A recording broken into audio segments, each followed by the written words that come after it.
Olá, meus queridos, sejam bem-vindos. Na reflexão que está vindo aqui, uma reflexão importante. Você considera que é justo uma pessoa que é ruim, que te fez o mal e a vida dela está de vento em popa, as coisas funcionam para ela, está tudo muito bem para ela? Então, é justo isso? Como nos posicionarmos diante desse paradoxo ou dessa contradição da vida?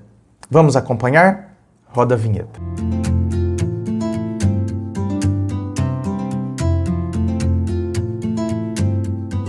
E vamos então à pergunta dela que diz assim: Boa tarde, André. Eu já superei o fim do meu casamento, mas o que não entendo que como pode as coisas dar certo para uma pessoa tão ruim? Nem a família dele fala com ele. Não acho justo. Ele é ruim. Tantas são as perguntas que chegam aqui, por vezes relacionadas a término, onde a pessoa se sente injustiçada. E aí você poderia dizer, bom, ela se sente injustiçada porque o cara de repente na separação quis passar a perna nela ou passou. Ela se sente injustiçada porque na relação o cara sempre a atraiu e agora, né, é que ela descobriu as imensas traições, uma mais escrota que a outra. Então, são situações horrorosas? São. Mas eu vejo que na verdade essa sensação de injustiça não é tanto pelo que a pessoa fez, é pelo modo como a pessoa está vivendo agora. Então, como pode uma pessoa que fez tudo o que fez agora estar vivendo tão bem? Agora a pessoa está vivendo bem, feliz, está lá com uma outra mulher e eu aqui toda capenguenta, me recuperando desse tombo, parece que a minha vida não vai para frente e a dele vai de vento em popa. Bom, primeiro que a gente tem que entender que, por vezes, uma situação dessa que eu citei como exemplo, ou seja, onde eu descubro inúmeras traições, uma mais escrota que a outra, então eu descobri isso, mas a pessoa já estava vivendo assim. Então ele já estava vivendo assim. Então, para ele, o único abalo que ele teve é que você descobriu, coisa que ele não gostaria que acontecesse, ele gostaria de manter aquela imagem, certo? E talvez porque a separação faça com que ele tenha que dividir algumas coisas, dividir bens e tal. E isso ele também não queria. Mas de resto, em termos de estado de espírito, continuou exatamente igual. Pelo contrário, talvez agora ele esteja até melhor, porque agora ele fala, agora também não tenho que ficar escondendo nada. Agora eu não tô nem aí se eu tô de mão dada na rua com a outra, se me virem passando com o carro para pegar ela na casa dela, tô nem aí, agora é festa total. Então talvez o estado de espírito dele não é que tá no mesmo nível, tá até melhor, tá até mais alto. Então primeiro que a gente tem que entender isso.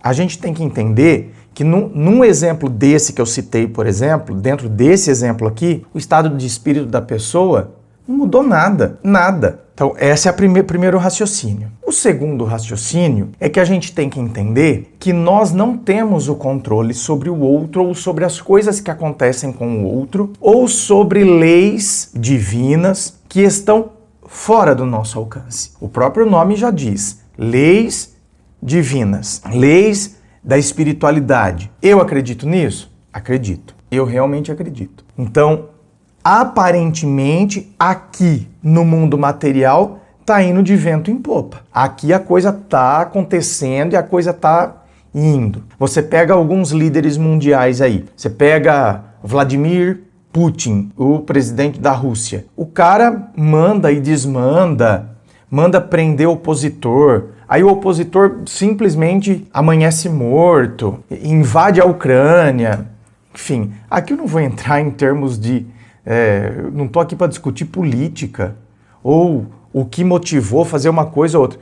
Mas, aparentemente, ele está lá no poder há quanto tempo? Está tudo indo de vento em popa para ele, não tá? Manda invadir, um monte de gente morre por causa da ordem dele. Crianças ficam sem lar, crianças ficam sem pais, né? Não tem mais pai, não tem mais mãe. Pessoas ficam sem terra, sem país. Então, estou citando Putin como exemplo, mas muitos outros ao redor do mundo podem ser citados. Até o presidente dos Estados Unidos, que em nome de guerra contra o terrorismo, na verdade, quer manipular o controle do petróleo. Aparentemente, essas pessoas estão indo de vento em popa. Tá tudo muito bem. Se tornam cada vez mais poderosos, têm cada vez mais influência, têm cada vez mais poder, cada vez mais dinheiro. Isso aqui, certo? Então, assim, eu realmente acredito que virá um depois para essas pessoas. Tem consequências. Eu realmente acredito nisso. Aí vai de acordo com a crença de cada pessoa. Agora, tem gente que pode não acreditar em nada disso. Então, por isso que a pessoa às vezes fica com essa sensação de injustiça. Ou seja, a pessoa está fazendo tudo isso e está se dando super bem. Eu não acho justo. Tem um monte de coisa injusta, gente. Tem um monte de coisa injusta. Se a gente for parar para pensar nisso, tem um monte de coisa injusta. Tem gente que, por exemplo, nasceu e vai poder crescer só estudando. A pessoa, ela tem uma infância só voltada para o estudo. Ela já vai, quando criança, com 5 anos, ela já está aprendendo inglês. Então, essa pessoa tem a chance de entrar na melhor universidade. Depois, ela tem a chance de passar num dos melhores concursos. Isso se ela quiser concurso, porque o cara pode ir para assumir cargos em multinacionais. E você pega uma outra pessoa, dentro de um outro contexto, se ele não ajudar os pais, se ele não trabalhar, eles mal conseguem comer. Como que a gente pode realmente acreditar na tal da meritocracia? É só querer, é só estudar. Cara, esse cara, ele trabalhou o dia inteiro. Ele foi estudar à noite, ele pesca durante as aulas, ele não consegue prestar atenção, não porque ele não queira, porque ele está sem força física. Ele não tem como. E lógico, ele está na escola pública, à noite. Então, quer dizer, a qualidade despenca. Não vamos tapar o sol com a peneira. A qualidade despenca do que esse cara, do que é ofertado para ele. Então, existe um monte de coisa injusta ao nosso redor. Você vê uma pessoa que não fez nada na vida. Ela só herdou, não é verdade? Ela tem o dom do bom e do melhor. E ela nunca se esforçou para isso. É só ela manter os investimentos que o papai deixou. E você pega uma outra pessoa que se esforça, que é batalhadora, que é guerreira, mas o máximo que ela vai conseguir são 3 salários mínimos. E olha, isso lá quando ela estiver quase aposentando, que ela foi subindo dentro da empresa, dentro da fábrica, mas ela chegou no máximo que ela poderia chegar trabalhando a vida inteira. Então, se é para falarmos de coisas injustas, tem coisas injustas ao nosso redor o tempo todo. Então, meu bem, olha, e para finalizar o raciocínio, quando você diz assim, olha, como pode dar certo para uma pessoa tão ruim, nem a família dele fala com ele, não acho justo, ele é ruim. Então, vamos entender uma coisa. Tem gente que pode ser ruim nas relações duradouras com as pessoas. O que são relações duradouras? Com a família é uma relação amorosa também. Nas relações duradouras, ela é péssima. Ela não tem tino social. Ela estraga essas relações. Agora, nas relações de curto prazo, ela é ótima. Ela é agradável, ela é sociável, ela faz e desfaz, ela faz acontecer. E não é porque ela é ruim nas relações duradouras, nas relações de longo prazo, ela se mostra uma pessoa ruim, uma pessoa não amorosa, uma pessoa que não demonstra carinho, uma pessoa que não se importa, uma pessoa egoísta. Não é porque ela é tudo isso nas relações de longo prazo que nas relações de curto prazo ela não faça as coisas darem certo, que não seja um bom negociador, que não seja um bom empreendedor. Então, não é porque a pessoa tem um lado obscuro que profissionalmente significa que ela é ruim. O cara pode ser muito bom profissionalmente falando.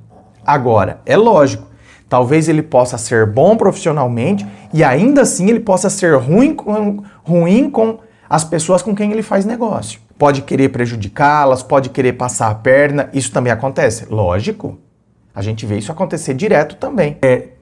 Se eu não me engano, eu não lembro qual foi a entrevista que eu vi, se eu li, mas eu vi algo sobre o Chacrinha, que era aquele apresentador na década de 80, que alegrava as tardes de sábado, fazia um enorme sucesso. Mas dizem que nos bastidores, com a família, com a produção, ele era horrível. E você vê que coisa, né?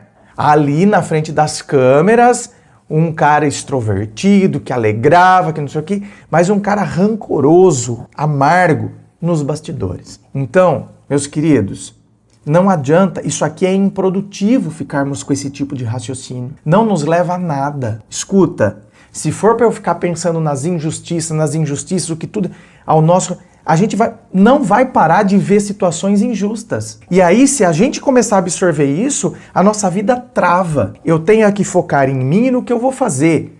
Se está sendo justo ou não justo para o outro, olha, meu bem, um dia a vida se encarrega. Se não se encarregar também, se eu não acredito em nada disso, se eu não acredito na espiritualidade, se eu não acredito em lei do retorno, se eu não acredito em lei de ação e reação, se eu não acredito em nada disso, que eu foque em mim. Porque não adianta eu focar no outro.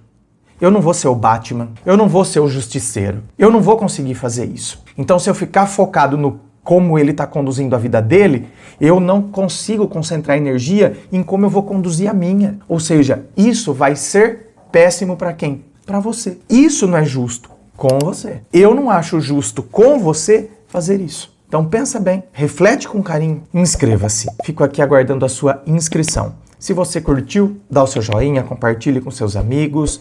Lembrando a você que aqui embaixo, na descrição do vídeo, tem as informações dos atendimentos que eu faço, tem as informações dos meus livros Dor de Amor Tem Jeito, Teu Amor Próprio Te Salvou, que vão te auxiliar neste processo do autoconhecimento.